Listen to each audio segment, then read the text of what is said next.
Assalamualaikum warahmatullahi wabarakatuh.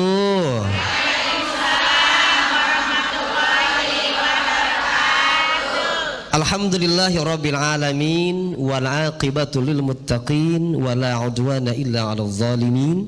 Asyhadu an la ilaha illallah wahdahu la syarikalah wa asyhadu anna sayyidana Muhammadan abduhu wa rasuluhu la nabiyya ba'dah. Allahumma salli ala sayyidina Muhammadin wa ala alihi wa ashabihi wa ma tabi'ahum bi ihsanin ila yaumidin amma ba'd. Bu, ya, Kang Bedu main kepompong, minum sekuteng di pinggir sawah. Ibu-ibu jangan pada bengong, ini orang ganteng mau ceramah. Tepuk tangan atuh Bu. Lanjut ya Bu ya. Ibu-ibu pada sehat ini? Alhamdulillah. Kita doakan juga ibu-ibu yang di rumah, ya. Bapak-bapak di rumah pada sehat semua. Sehat. Ini keturunan darah biru. Darah biru. Wish. Darah biru. Ningrat. Ini darah muda. Darah merah. Merah kan darah muda. Darah muda. Nah ini lagi penyakit kuning.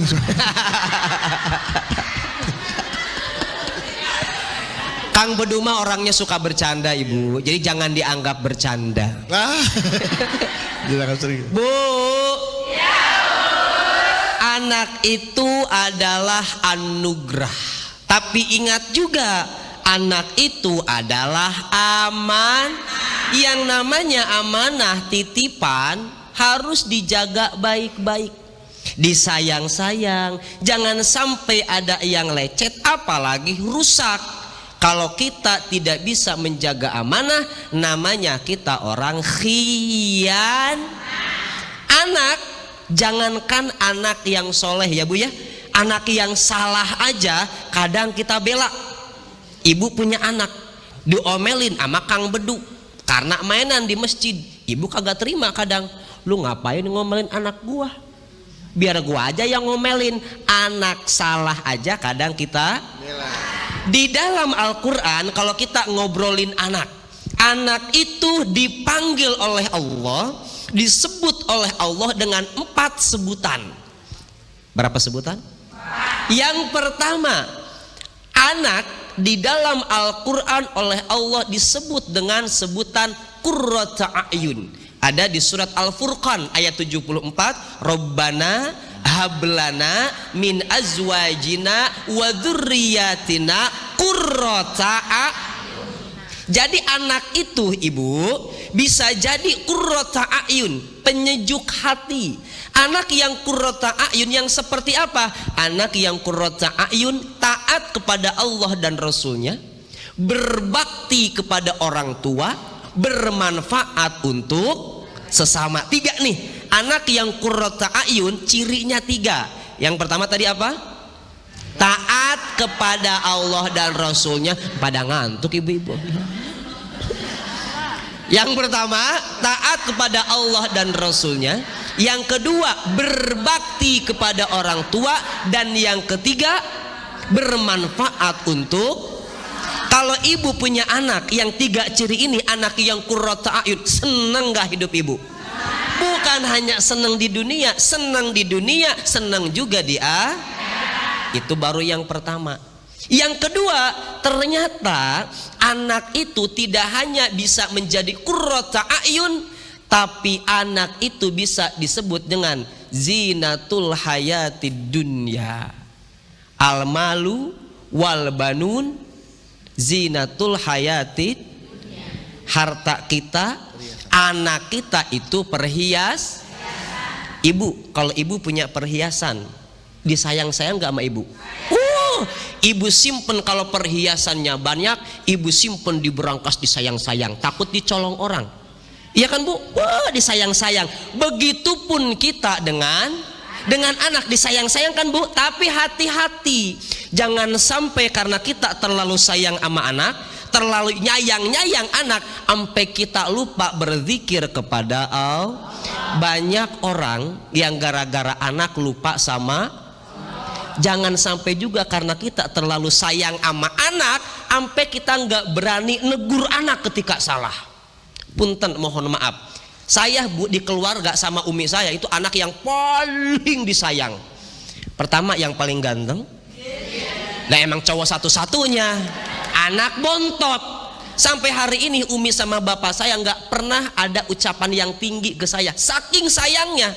Tapi ada satu nasihat, ucapan dari umi saya bilang ke saya gini. Jang, kalau umi sayang sama Ujang, bukan berarti Ujang harus di rumah aja. Justru dengan kamu berangkat ke pesantren, jauh dari orang tua, itu bukti sayang umi sama Ujang. Jadi ibu sesayang apapun sama anak, kalau masalah pendidikan agama, walaupun ibu harus jauh sama anak, tetap ibu harus rel. Banyak orang yang gara-gara sayang, aduh gua mah kagak tahan dah kalau jauhan sama anak gua sayang banget atu-atunya. Udahlah lu kagak usah pesantren, di rumah aja. Jangan sampai terlalu sayang sama anak sampai kita lupa kepada Allah. Baru berapa tuh? Dua. Pertama, jadi anak yang qurrata ayun. Qurrata ayun. Yang kedua, bertakwa kepada Allah dan Rasulnya, taat pada Allah dan Rasulnya.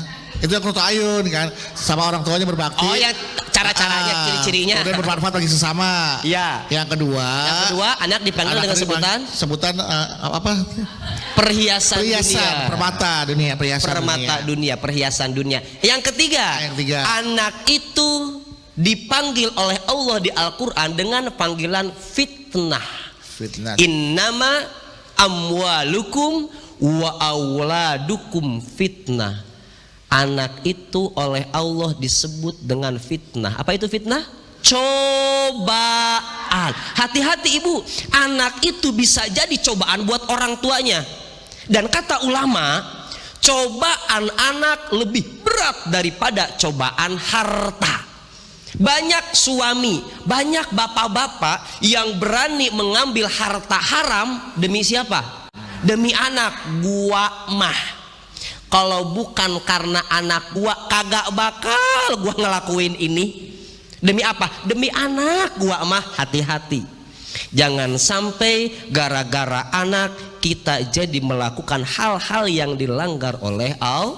Maka di situ anak menjadi ujian, anak menjadi tenang. Ini baru 3. 4, satu lagi. Satu lagi ya? 4, satu kan? lagi. Di Al-Quran Allah memanggil panggilan anak dengan aduwallakum. Ya ayyuhalladzina amanu inna min azwajikum wa auladikum aduwallakum. Wahai orang-orang yang beriman, istri-istrimu dan anak-anakmu hati-hati bisa menjadi aduwallakum, musuh buat kalian. Baik musuh di dunia maupun musuh di akhir. Punten mohon maaf. Pernah ada berita di TV, tiba-tiba seorang anak memar orang tua. Pernah dengar? Seorang anak telah memutilasi ibunya. Ada? Na'udzubillahi min. Itu musuh secara kasat mata, musuh di dunia. Tapi anak bisa juga jadi musuh di akhirat. Kenapa? Ngalangin kita buat berbuat baik. Banyak yang begitu. Kalau ibu gimana di rumah? Mendahulukan anak apa mendahulukan Allah? Kok ragu-ragu begitu? Mendahulukan siapa ibu?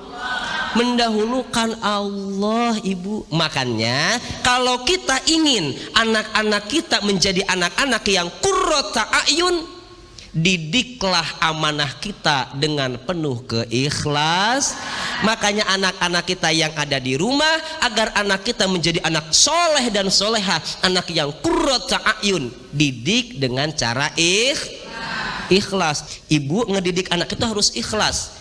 Ibu mah tugas dari Allah ngedidik sesuai dengan ajaran Islam. Soleh atau tidak, nurut atau tidak, bukan tugas ibu. Tugas ibu hanya mendidik. Soleh atau tidaknya tugas Allah. Jadi didiklah anak dengan penuh keikhlasan. Maka insya Allah anaknya menjadi anak yang soleh dan soleh. Insya Allah. Begitu. Gitu bu, ya. Tepuk tangan bu untuk Ustaz Cep. Oke, baik. Langsung aja sekarang dulu kasih kesempatan. Siapa yang mau bertanya? Oke, silakan nih, mau aja. Ya. Bismillahirrahmanirrahim. Assalamualaikum warahmatullahi wabarakatuh. Waalaikumsalam warahmatullahi wabarakatuh. Perkenalkan Pak Ustadz, nama saya Maya dari Majlis Taklim Soleha Cikarang. Oke, begini Pak Ustadz. Silakan. Seperti yang kita lihat di sosmed ya, seperti TikTok, IG, kok ada istilah orang tua itu dalam mendidik anak seolah-olah mengharapkan balasan gitu. Sampai ada istilah investasi anak itu investasi mahal tapi bodong gitu. Oh, ada istilah Iya. anak adalah investasi mahal, Tapi bodong. tapi bodong. Iya, karena apa? Orang tuanya itu kan mungkin mengharapkan timbal balik gitu ya. Yang saya tahu kalau kita sebagai orang tua itu dalam mendidik anak kan memang harus lillahi ta'ala, karena kewajiban orang tua itu kan untuk merawat, membiayai gitu ya.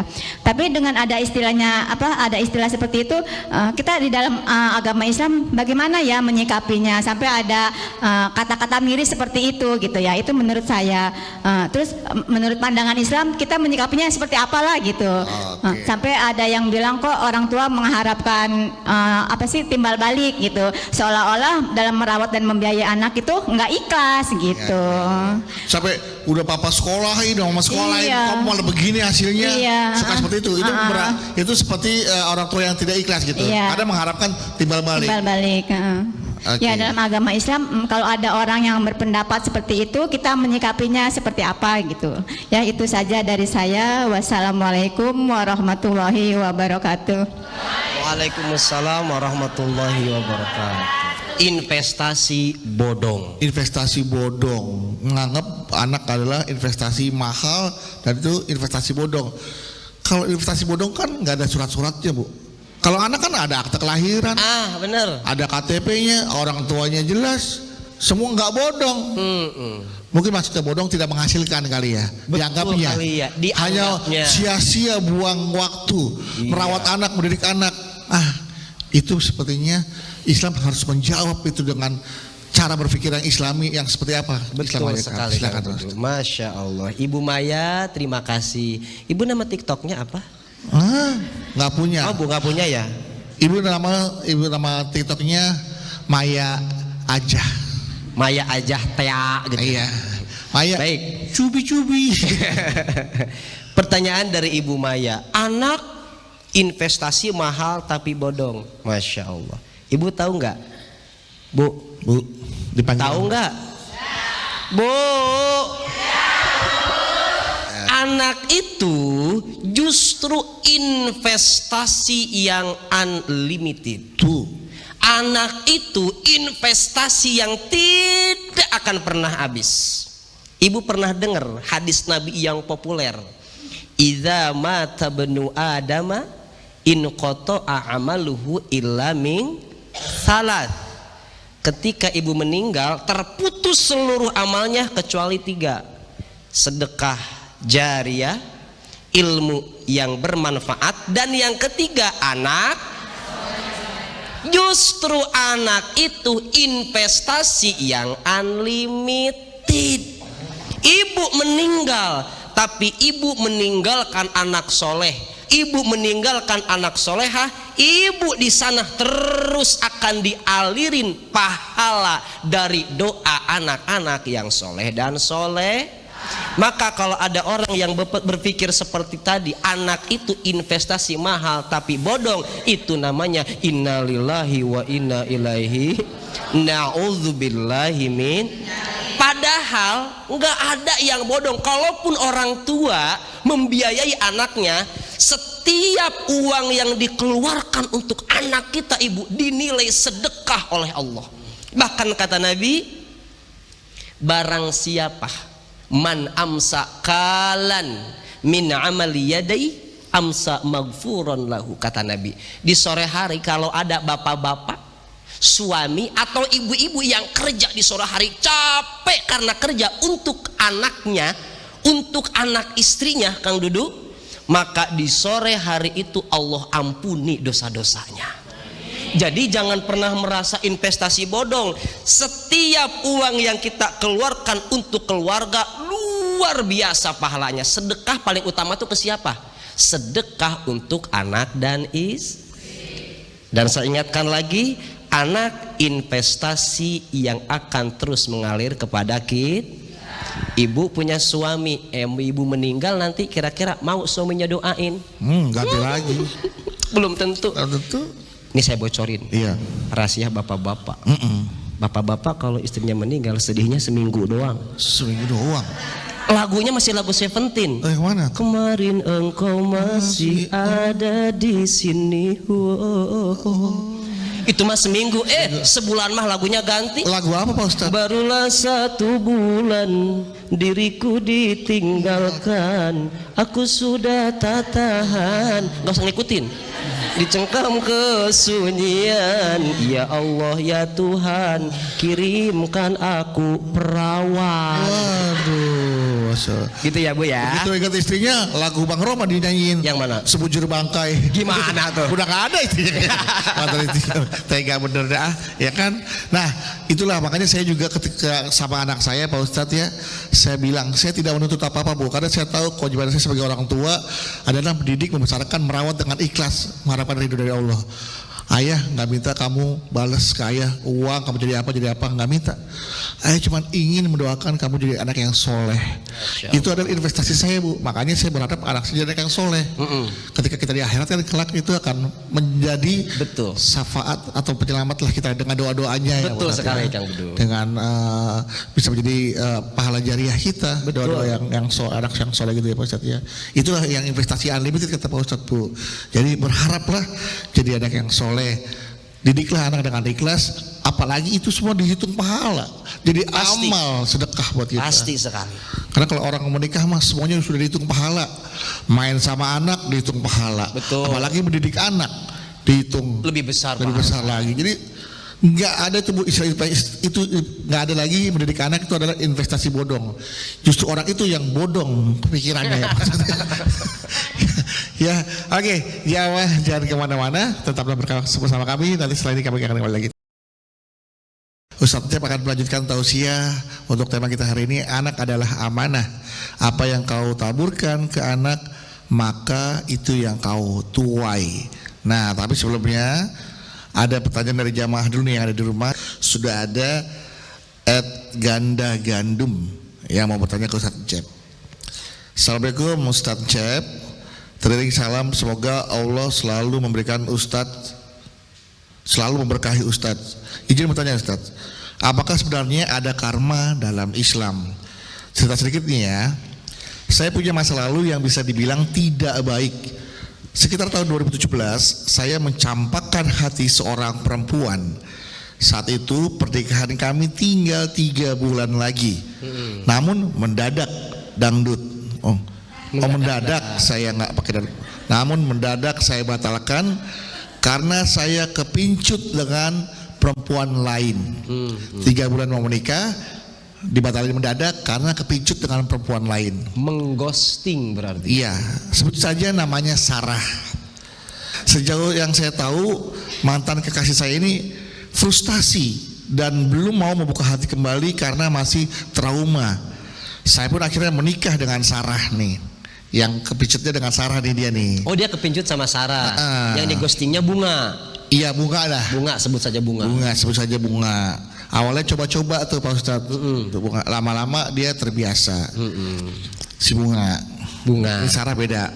Ya. Alhamdulillah Ustadz, saya tidak salah pilih istri.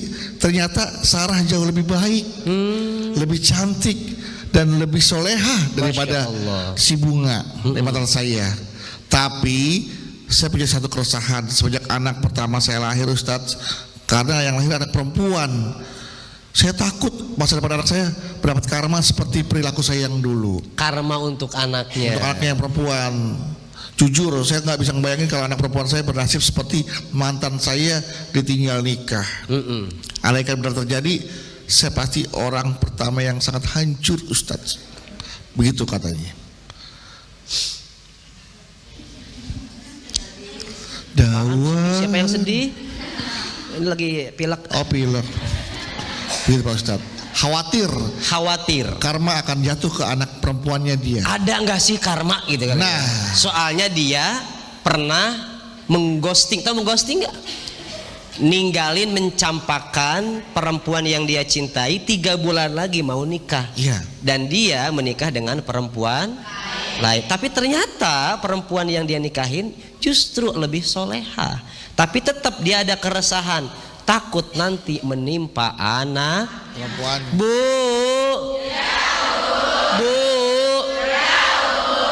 Islam itu tidak mengenal karma. Tapi konsep Islam, apa yang kita lakukan pasti ada balasannya. Apa Bu? Apa yang kita lakukan pasti ada. In ahsantum ahsantum li anfusikum wa in asatum falaha. Ketika ibu melakukan kebaikan, maka sebetulnya kebaikan itu akan kembali kepada kita. Dan ketika kita melakukan keburukan, maka dampak keburukan itu pun akan kembali kepada kita. Apa yang kita tanam itu yang akan kita tuai. Kalau kita menanam kebaikan, maka kita akan memanen kebaikan. Kalau ibu nanamnya keburukan, maka kita akan memanen juga keburukan. Famay ya'mal mithqala dzarratin khairan yara wa may ya'mal mithqala dzarratin.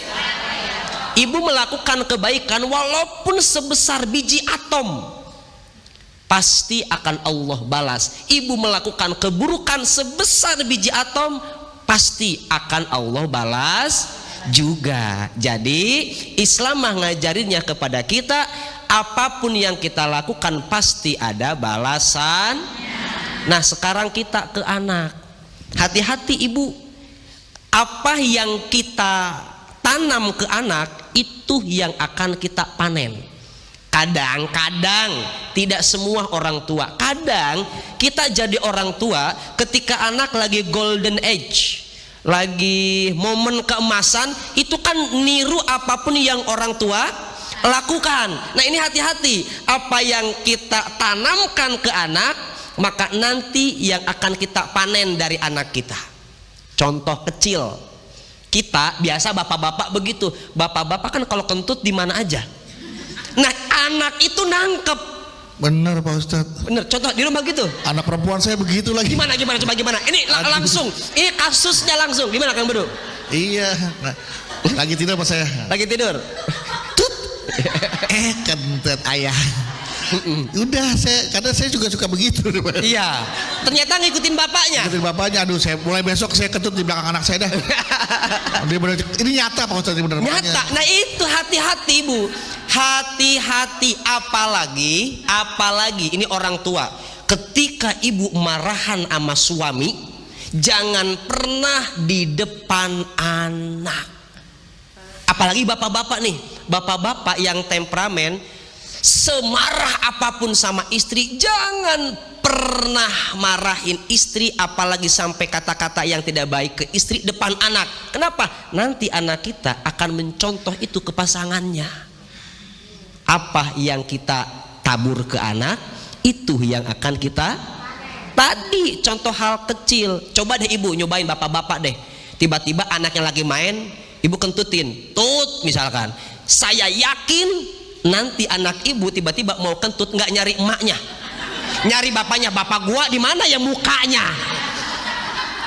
Itu contoh kecil yang tadi. Kadang kita kalau lagi berantem sama istri, berantem sama suami, suka nggak lihat-lihat tempat. Kagak, udah di sini aja. Ibu dijaga, tolong dijaga, karena anak itu akan Apalagi seorang suami walaupun bercandaan sama istri, kadang main keplak aja tuh, itu akan dicontoh sama anak. Karena anak kecil mah nggak tahu itu tuh bener apa enggak. Anak kecil mengucapkan ucapan-ucapan yang kotor, sebetulnya mereka nggak tahu ucapan itu apa artinya, tapi ngikutin. Akhirnya dia mengucapkan kata-kata yang kotor. Maka apa yang kita tabur ke anak, itu yang akan kita tuai. Kang Bedu, ada testimoni yang lain nggak selain kentut? Nah ini hati-hati juga buat anak-anak yang suka main gadget juga itu. Main gadget tuh, betul. Kan suka ada kata-kata yang keluar dari yang dia tonton. Betul sekali.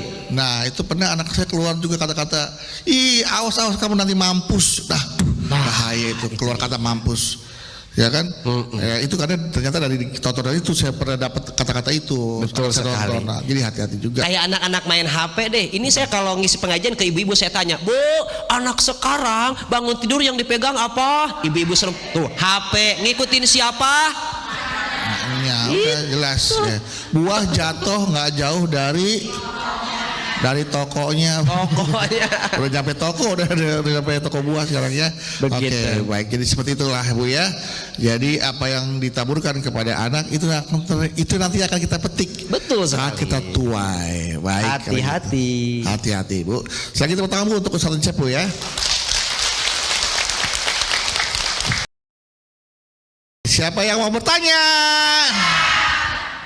Nah Ibu, oke, silakan Bu. Bismillahirrahmanirrahim. Assalamualaikum warahmatullahi wabarakatuh. Waalaikumsalam warahmatullahi wabarakatuh.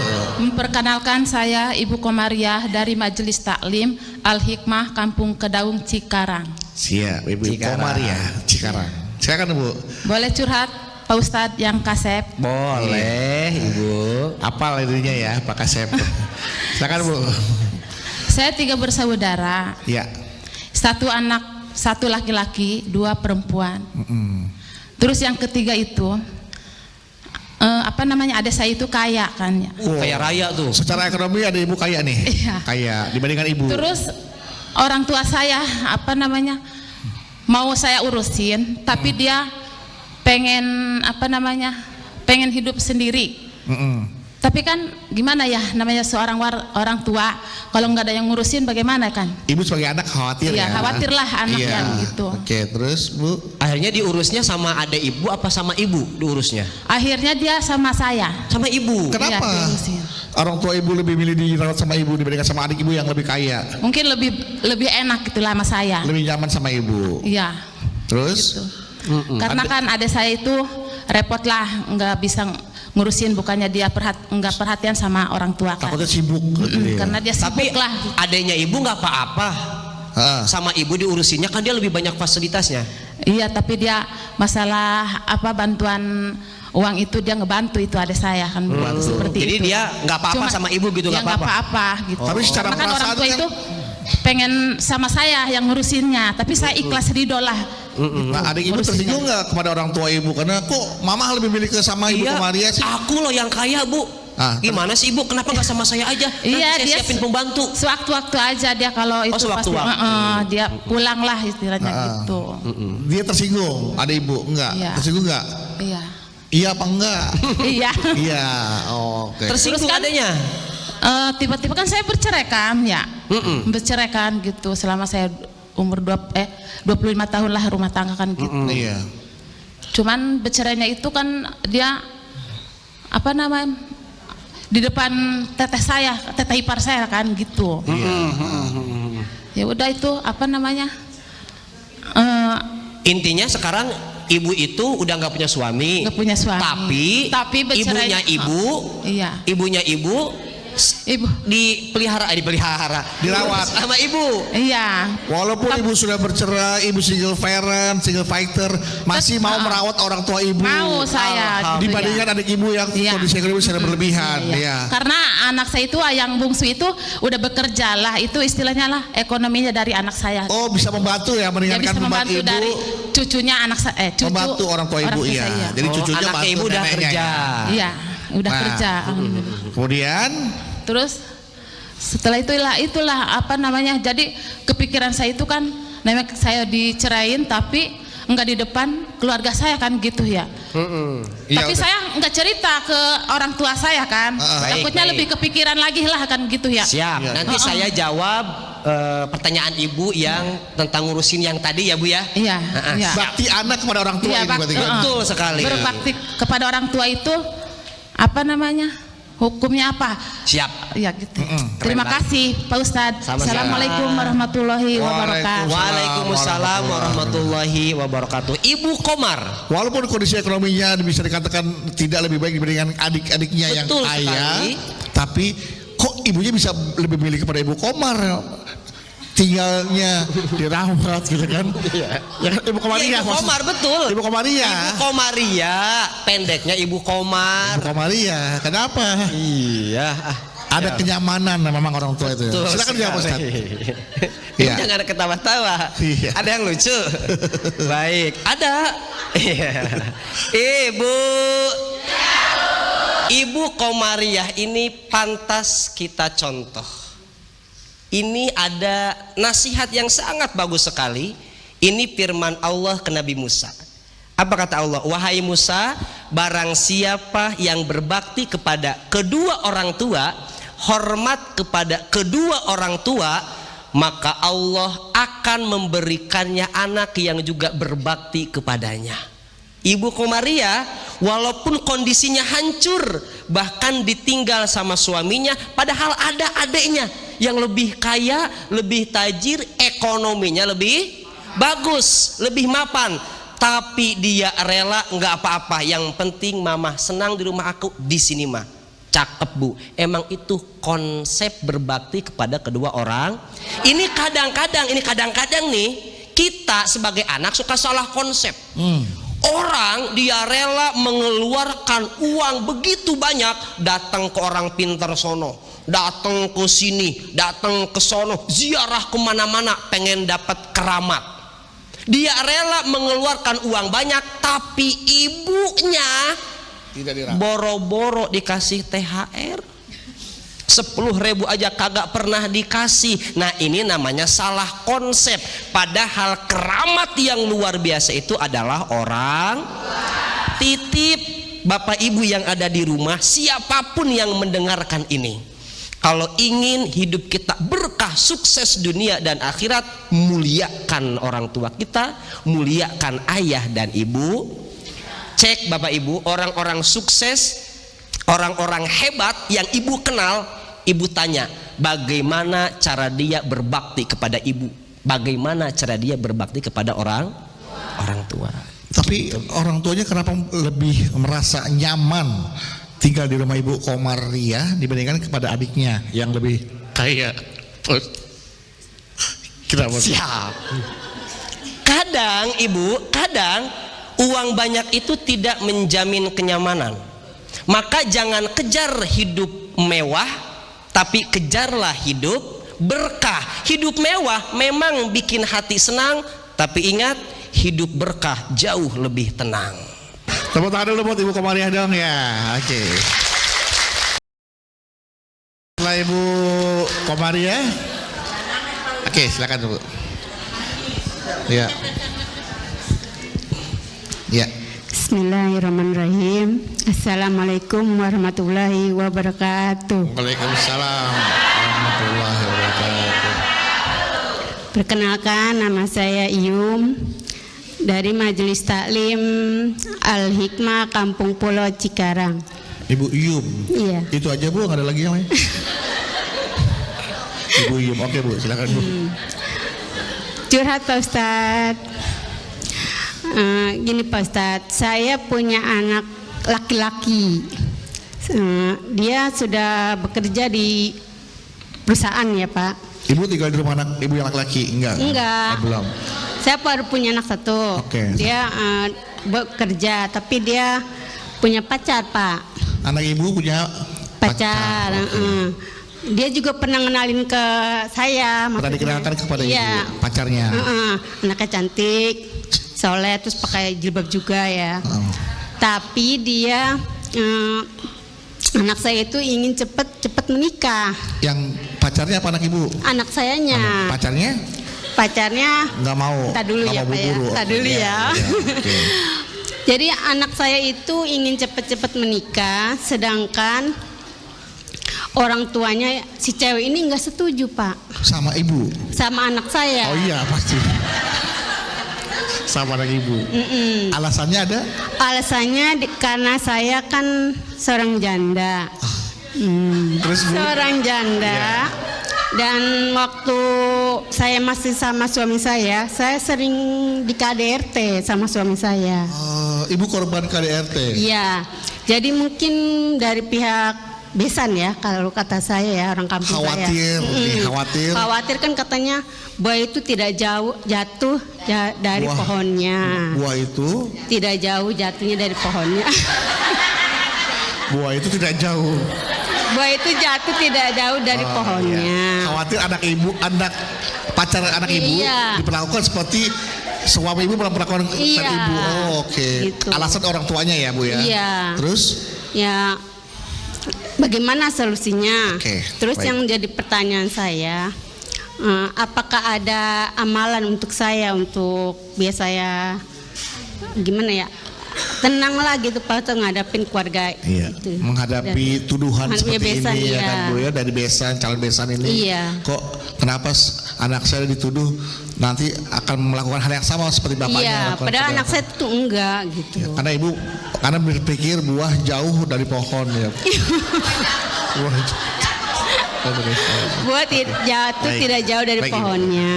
Ya, terima kasih. Ya. Ya udah ya Pak. Oke. Ya, assalamualaikum warahmatullahi Waalaikumsalam wabarakatuh. warahmatullahi wabarakatuh. Iya, Ibu Yum, kita akan mendengarkan jawaban Ibu Yum nanti Bu Yum ya. Setelah kita ambil buahnya dulu. Ya. Setelah ini.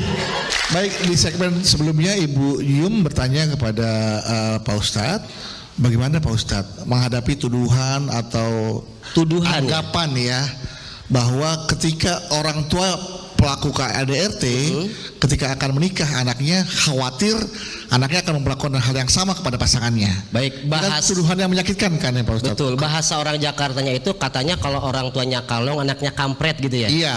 Kalau orang tuanya nyolong, anaknya. Nah ini gimana nih? Kalau ada tuduhan seperti itu? Ini kan ini kan jadi buruk sangka ya. Buruk sangka jadi. Yang bisa menggagalkan niat baik anak ibu itu ingin menikah, beribadah karena menikah. Betul sekali. Nah itu dia. Nah bagaimana cara menghadapi seperti ini selaku orang tua ya, menghadapi tuduhan dari orang tua pasangan anaknya. Baik. Dan bagaimana, ada nggak amalan atau doa-doa agar kita lebih tenang lagi menghadapi tuduhan-tuduhan anggapan seperti itu Pak Ustadz? Silakan Baik, Pak Ustadz. terima kasih Kang Bodo. Tadi yang bertanya ibu siapa? Ibu Yum. Ibu Yum. Sekarang anaknya sudah menikah atau belum? Belum. Oh belum. Berarti putus. Boleh pakai Belum mic? ya? Berarti masih ada kesempatan ya? Ibu mic-nya, mohon maaf, ada mic-nya. Boleh dijawab pakai mic Ibu. Ya takut Pak Ustadz nanya buah jatuh pada jauh dari pohon. Silakan Bu. Baik. Sekarang anaknya masih jalan atau masih gantung aja? Masih jalan sih. Masih jalan. Udah besar Pak Ustadz, udah bisa jalan dong. Iya dong, iya dong. Mancing nih. Ibu, ini saya titip banget buat calon besan ibu. Apa titipnya?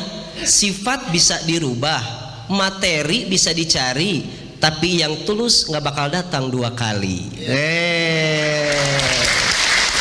Ini saya yakin anaknya Ibu Yum, anak yang baik, anak yang bertanggung jawab. Buktinya nggak ngajakin pacaran, malah ngajakinnya nikah. Ini tapi Ustadz gimana ya, dari pihak calon besan udah suuzon duluan sama saya, karena saya ini korban KDR.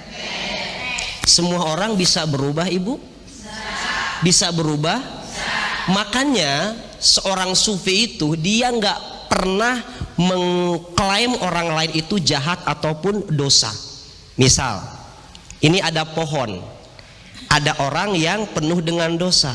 Kita nggak tahu ketika dia lewat pohon itu, di balik pohon itu Allah nurunin hidayah, keluar dari pohon itu dia menjadi orang yang. Artinya apa? Setiap orang punya kesempatan menjadi yang lebih, termasuk anaknya Ibu Yum. Walaupun suaminya seperti itu, tapi kan udah klarifikasi kata ibunya, enggak kok, anak saya mah ngikutin saya. Lihat sama ibu-ibu Yum, ih menik kalem, solehah ibu, ya Allah. Tadi yang pohon tadi ada buahnya nggak tuh Mas? Nggak ada buahnya dong. Jadi bisa dibuktikan bahwa, mohon maaf ya, anaknya Nabi Nuh menjadi anak yang durhaka ya. Betul sekali. Yang namanya keimanan ketakwaan itu nggak bisa diturunin. Betul. Iman tak dapat diwarisi dari seorang ayah yang bertakwa.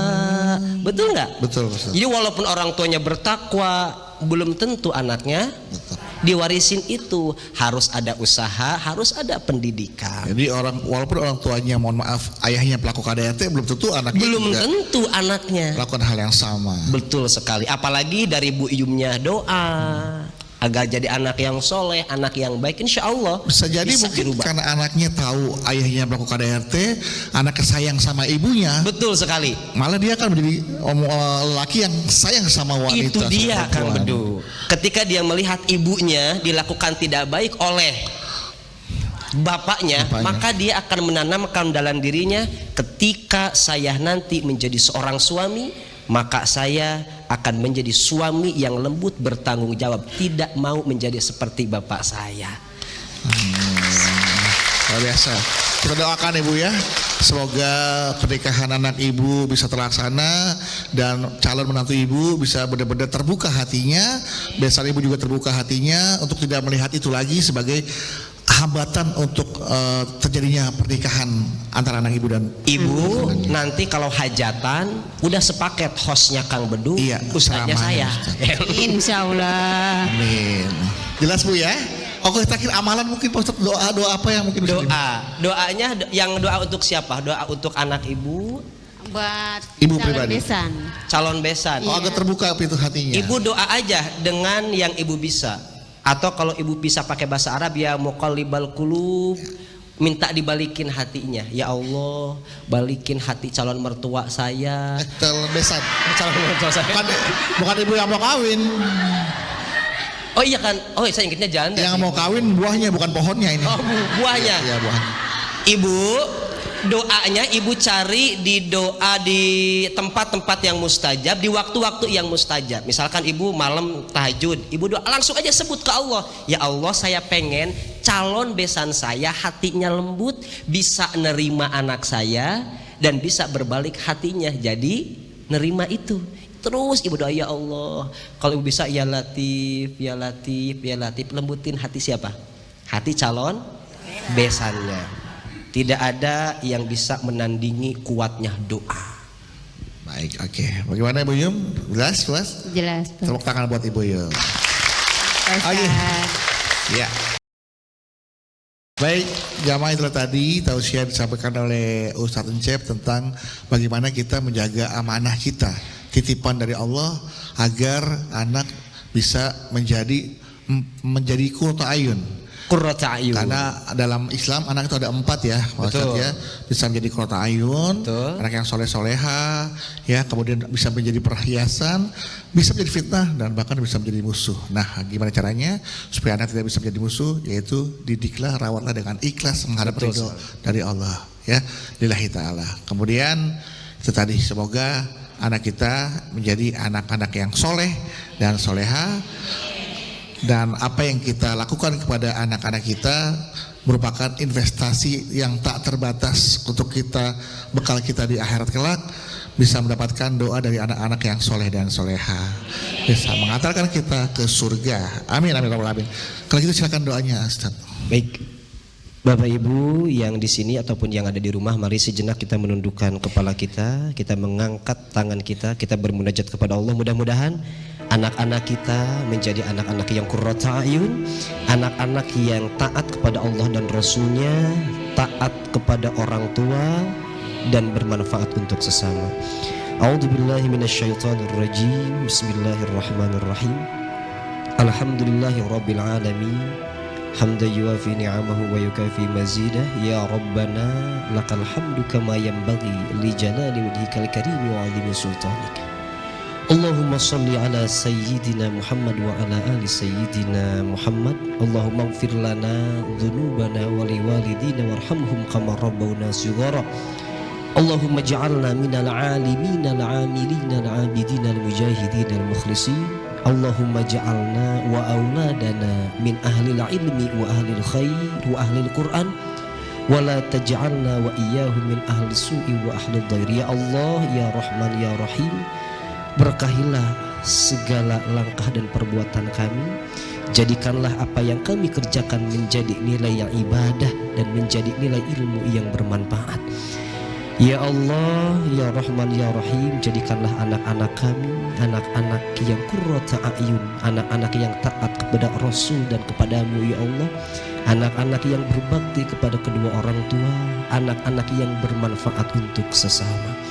Ya Allah yang Maha Pengampun, yang Maha mengampuni dosa-dosa kami, ampunilah dosa orang tua kami, dosa para pemimpin kami, dosa para pendahulu kami, ampunilah dosa anak-anak kami, dan lindungilah kami selalu ya Allah ya Rahman ya Rahim. Rabbana atina fid dunya hasanah wa fil akhirati hasanah wa qina adzabannar bi fadli subhana rabbika rabbil izzati amma yasifun wa salamun alal mursalin walhamdulillahi rabbil alamin. Sallallahu ala Muhammad, sallallahu alaihi wasallam, sallallahu ala Muhammad, sallallahu